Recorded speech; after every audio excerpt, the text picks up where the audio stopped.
मानेसर से मेयर प्रत्याशी डॉक्टर इंद्रजीत के कार्यकर्ता सम्मेलन में भारी भीड़। कार्यकर्ताओं में भारी जोशी। कार्यकर्ता सम्मेलन से डॉक्टर इंद्रजीत ने मानेसर से भरी हुंकार। डॉक्टर इंद्रजीत पिछले 4 साल से मानेसर में समाज सेवा में सक्रिय है। बेटियों की शादी व गरीबों की सेवा करती रही है। मेयर की दावेदार डॉक्टर इंद्रजीत ने कहा, 2 मार्च को नगर निगम के चुनाव होने वाले हैं। मुझे पूरा विश्वास है कि हर कार्यकर्ता अभी अपने आप को इंद्रजीत समझकर घर घर जाने का कार्य करेगा। उन्होंने कहा कि डॉक्टर इंद्रजीत जीत आप सभी की जीत होगी। वहीं मानेसर मेयर की दावेदार डॉक्टर इंद्रजीत यादव का कहना है कि 850 शादियां करवा चुकी है। किसी भी गरीब की मदद में उन्हें आनंद की अति अनुभूति होती है। अगर वह मानेसर की मेयर बनेगी तब मानेसर की कायाकल्प कर देगी। हर घर में रोजगार होगा, हर घर खुशहाल होगा। अगर सरकार ने और हमारे इलाके की सरकार ने मेरे हाथ में कुछ ताकत दी तो मेरा आपके द्वारा अपने पूरे क्षेत्रवासियों से एक वादा है, विश्वास है कि मैं पहले दिन से कार्य शुरू करूँ। मैम, आप एक महिला हैं और महिलाओं की भागीदारी सुन सकते, तो क्या प्राथमिकता रहेगी महिलाओं के लिए? सबसे पहले तो मैं आपको बताना चाहूँगी कि मानेसर नगर निगम में जो भी महिलाओं की सुविधाएं हैं, उनके अधिकार हैं, उनको मद्देनज़र रखते हुए उनको प्राथमिकता से किया जाएगा। जिनमें सबसे पहले उनकी सुविधा, युवाओं के रोजगार के लिए जो मानेसर नगर निगम में जिसकी जैसी शिक्षा होगी उसके तहत जो भी रोजगार होंगे वो अपने इलाके के बच्चों को देंगे। मानेसर में एक हॉस्पिटल नहीं है, कॉलेज नहीं है, वुमेन सेल भी एक है, जोन 4 है। क्या समस्या मेन मुद्दा रहेगा इसमें? मैंने अभी बताया था कि जो हमारे मानेसर नगर निगम में कार्य आते हैं उसमें PHC सेंटर्स भी आते हैं, स्कूलों का विकास भी आता है। तो वो सारी चीज़ों को मद्देनज़र रखते हुए जो हमारे क्षेत्र की समस्याएं हैं उनको किस तरह से ख़त्म किया जाए, कैसे उनको आगे उनमें विकास लाया जाए अपने क्षेत्र में, स्कूलों में, स्वास्थ्य केंद्र जो है PHC सेंटर्स, उनमें उनको प्राथमिकता से किया जाएगा। सबसे पहले तो मैं यही कहूँगी कि कुछ हाथ में ताकत आए, उसके बाद इन सभी कामों को किया जाए। किसानों के लिए जो उद्योग हैं, लघु उद्योग हैं, और जो खेतीबाड़ी से रिलेटेड जैसे खाद की सामग्री हो गई, वो कई किसानों तक नहीं पहुंच पाती, बीज नहीं मिल पाता है, कुछ महंगाई की वजह से नहीं मिल पाते। तो उनके रेट्स का जो उन तक उचित मात्रा में पहुंच पाए, सही दर पे मिल पाए, उसका पूरा ध्यान रखें। मैडम, पिछले 4 साल से आप मानेसर नगर निगम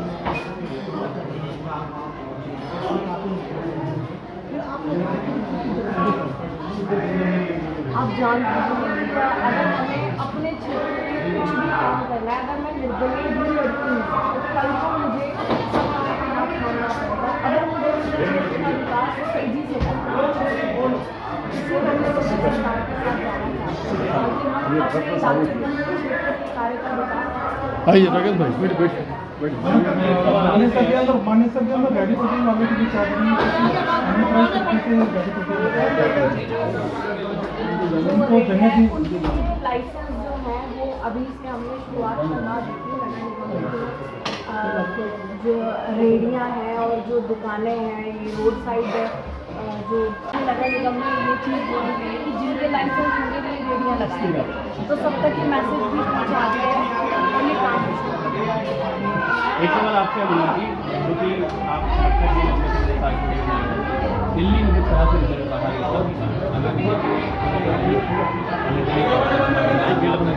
एक बड़ी चुनौती नहीं रहेगी बीजेपी आपके लिए? देखो, हमारे लिए हमारी टिकट जनता है और हमने शुरू में ही फैसला किया था। हमारी सरदारी ने जिस दिन डॉक्टर साहब को जिम्मेदारी दी थी कि बेटा आपको चुनाव लड़ना है, हम इसलिए आज तक कोई पार्टी ज्वाइन नहीं करी, क्योंकि बाई चांस हम पार्टी ज्वाइन करते हैं और बाई चांस हमें टिकट ना मिले तो हम उनके खिलाफ बगावत करनी पड़ेगी। पहले हम उन साथियों में से नहीं कि पहले उनका झंडा उठाते थे उन्हें, तो फिर उन्हें को गाड़ियाँ दी। हम जनता के टिकट पर लड़ रहे हैं। यदि पार्टी ने हमें सर्वे के, जैसे डॉक्टर साहब ने बताया, सर्वे के आधार पर यदि भारतीय जनता पार्टी हमें अपनी टिकट पे चुनाव लड़ाना चाहती है, हमारे जो इलाके के मुद्दे हैं उनको प्राथमिकता देती है, तो हम उनके साथ जाना जरूर पसंद करेंगे। सत्ता से ही काम होना है। और यदि हम नहीं तो जनता ने हमें एक विश्वास दे रखा है और हम भी जनता के टिकट पर लड़ रहे हैं, हमारे समर्थक भी सभी जनता के टिकट पर लड़ना चाह रहे हैं।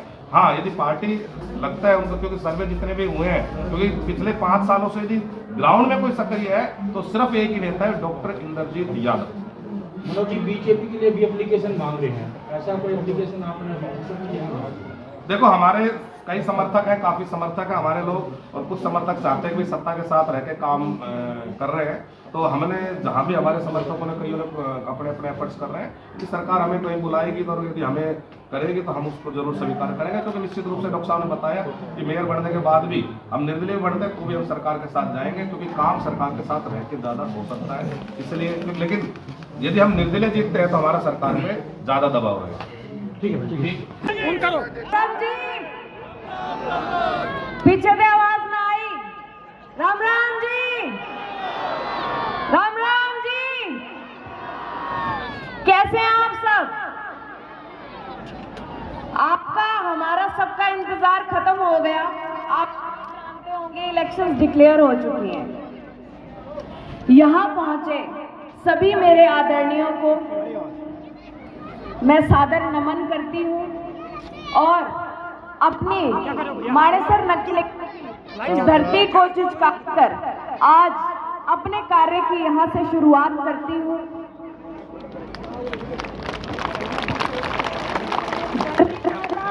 और आसमान जिसका कोई अंत नहीं है, से आशीर्वाद लेकर शुरुआत करते हैं, क्योंकि आज एक नई दिन, नए समय की और नई जंग की शुरुआत हो चुकी है। जो पिछले 4 साल आपने और हमने मिलकर संघर्ष किया है, आज वो खत्म हो गया है। तो मैं आप सबसे यही कहूंगी, मान व सम्मान के योग्य, मान व सम्मान, आवाज आ रही है सबको? मान व सम्मान के योग्य माता व पिता तुल्य बुजुर्गों, मातृशक्ति, मेरे नौजवान भाई और छोटे प्यारे बच्चों, सोसाइटी से आए हमारे सारे भाई बंधु, मैं आप सबका आज यहाँ पर तहे दिल से स्वागत करती हूँ, अभिनंदन करती हूँ। मैं, मेरी पूरी टीम और मेरा पूरा परिवार आप सबका हमेशा ऋणी रहेगा, क्योंकि आज तक का ऐसा कोई कार्यक्रम नहीं रहा जिसमें आप सबने पहुंचकर मिसाल कायम ना की हो। और अगर आज मैं सिर ऊंचा करके चलती हूं तो सिर्फ आप सब